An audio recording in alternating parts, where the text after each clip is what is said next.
Hello friends, Radhe Radhe, हर हर महादेव। मैं मीनाक्षी एक बार फिर से आपके सामने अपने नेक्स्ट वीडियो के साथ प्रेजेंट हुई हूँ। तो चलिए शुरू करने से पहले बताइए आप सभी लोग कैसे हैं। I hope you are happy and healthy. तो चलिए इसी के साथ मैं आज का टॉपिक आपके साथ शेयर करती हूँ। आज हम बातें करेंगे एडोलेसेंस पीरियड में ही एडोलेसेंट्स के बारे में, जो कि हम पिछले कुछ वीडियोज़ में उनके कुछ इमोशनैलिटी और इमोशनल पैटर्न्स के बारे में बहुत सारी जानकारी लिए। आज इस सेशन में हम जानेंगे कि जो एडोलेसेंट होते हैं वो इमोशनल मैच्योरिटी उनके अंदर इस एडोलेसेंस पीरियड में किस प्रकार से आती है। तो इमोशनल मैच्योरिटी ड्यूरिंग एडोलेसेंस, आज का ये टॉपिक बहुत ही इंफॉर्मेटिव और हेल्पफुल होने वाला है और साथ ही साथ बहुत ही रोचक भी होने वाला है। तो please I hope that will be remain in the session till the end to get the whole information. And one thing more, if you haven't subscribed my channel, please subscribe it to get these kind of informative wonderful videos later on also. So let us begin with the session.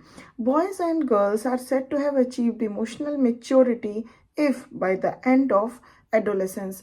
तो अगर हम ये कह सकते हैं कि adolescence के and तक आते आते बॉयज़ एंड गर्ल्स के अंदर अगर ये देखने को मिलता है कि they have achieved emotional maturity, they do not blow up emotionally when others are present. तो वो तब हम समझ सकते हैं जब दूसरों की उपस्थिति में, प्रेजेंस में वो अपना इमोशनल, हम कह सकते हैं कि ब्लोन अप ना हो, किसी तरह का ब्लो अप ना करें इमोशनली। तो हम कह सकते हैं कि by the end of adolescence उनके अंदर इमोशनल मैच्योरिटी जो है वो डेवलप कर गई है। But wait for a convenient time and place to let off emotional steam in a socially acceptable manner. तो ब्लो अप हो जाने के बजाय वो एक कन्वीनियंट टाइम और प्लेस का वेट करें और तब वो अपने इमोशनल स्टीम को एक सोशली एक्सेप्टेबल मैनर में वेंट ऑफ करें या वेंट अप करें।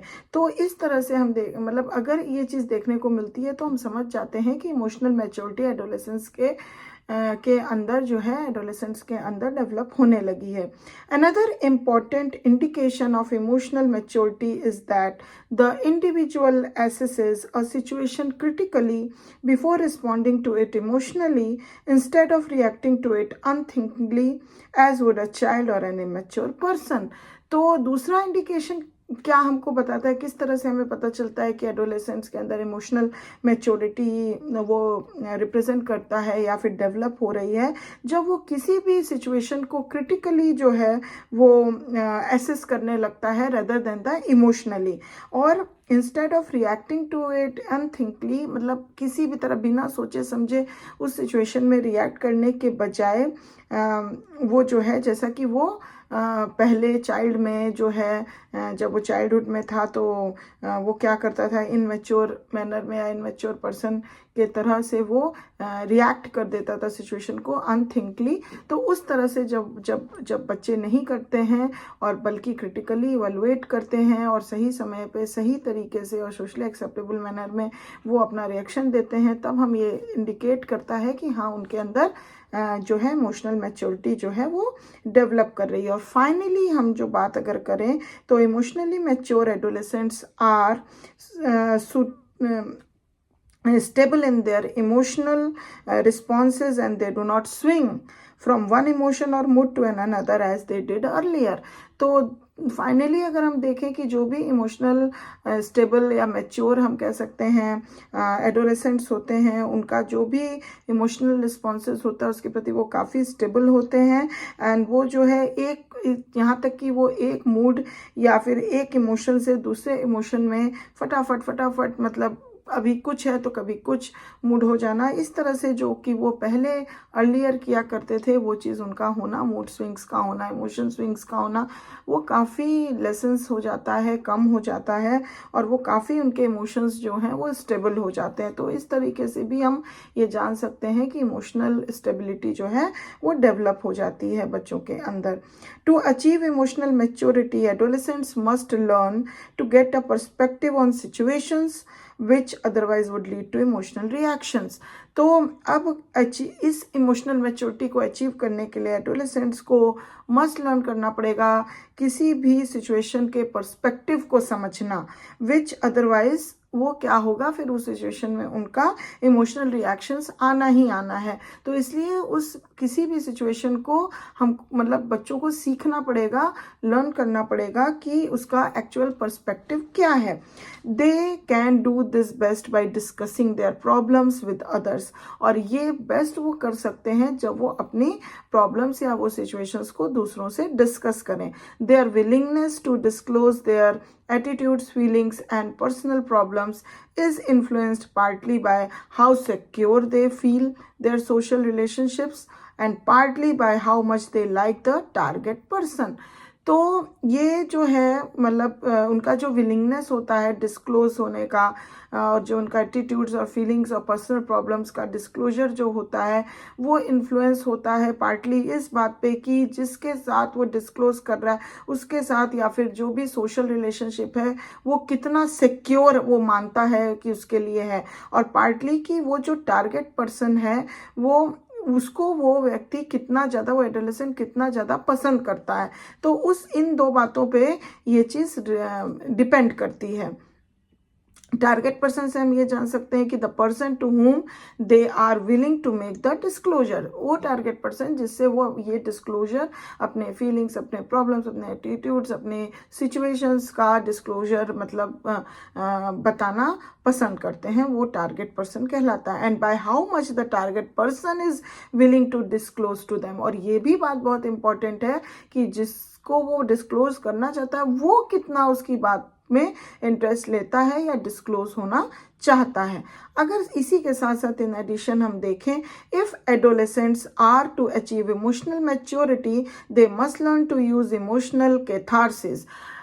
इसी के साथ साथ अगर किसी भी एडोलेसेंट्स को अपने इमोशनल मैच्योरिटी को रीच करना है या पाना है, लर्न करना है, तो उसके लिए उसको ये बहुत आना ज़रूरी है कि वो अपने आप का इमोशनल कैथारसिस कितना कर पा रहा है। हाँ, they must have to learn to use emotional catharsis. ये emotional catharsis to clear their symptoms of pent up emotional energy. जो पेंटअप इमोशनल एनर्जीज हैं या फिर इमोशंस हैं उसको कैसे मतलब वो क्लियर कर सकते हैं, उसी को हम बोलते हैं इमोशनल कैथारसिस। तो इसको लर्न करना is very very important if the adolescents have to achieve the emotional maturity, and this can do by strenuous physical exercise, in play और वर्क, बाय लाफिंग और बाय क्राइंग। तो इसको करने के बहुत सारे तरीके होते हैं। इसके लिए वो स्ट्रेनस फिजिकल एक्टिविटी कर सकते हैं, एक्सरसाइज कर सकते हैं, खेल सकते हैं, वर्क कर सकते हैं, या इवन लाफिंग और क्राइंग के थ्रू ये इमोशनल कैथारसिस को कर सकते हैं, लर्न कर सकते हैं।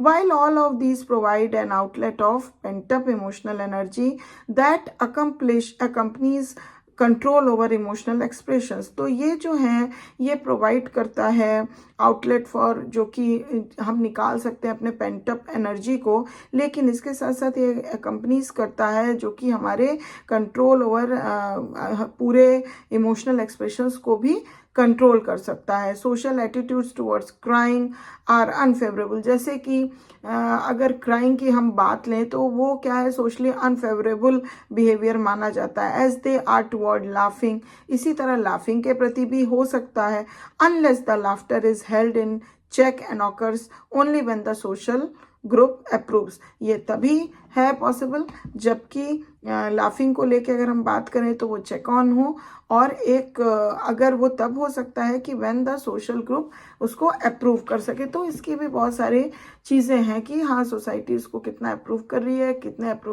अप्रोप्रिएटली हम इन कैथारसिस एक्शंस को यूज़ कर सकते हैं अपने पेंटअप इमोशंस को लेट ऑफ करने के लिए। तो ये सारी चीज़ें बहुत है। तो इस तरह से हम देखें कि इमोशनल मैच्योरिटी अगर बच्चों के अंदर आती है तो किस तरह से वो हमें इंडिकेट करती है कि हाँ वो अब इमोशनल मैच्योर हो गए, और इमोशनल मैच्योरिटी को रीच करने के लिए, अचीव करने के लिए उन्हें क्या क्या करना मस्ट है, क्या लर्न करना मस्ट होता है। तो ये सारी जानकारियाँ हमें इस सेशन से मिली। I hope you like it. If you like it please give a like. If you have any comment, any question, any query regarding any of the information, please comment करिए और पूछिए। और thank you very much for watching my video. If still you haven't subscribed my channel, please subscribe it and follow it. I'll be back soon with my next session. Till then, please take good care of yourself. Bye bye.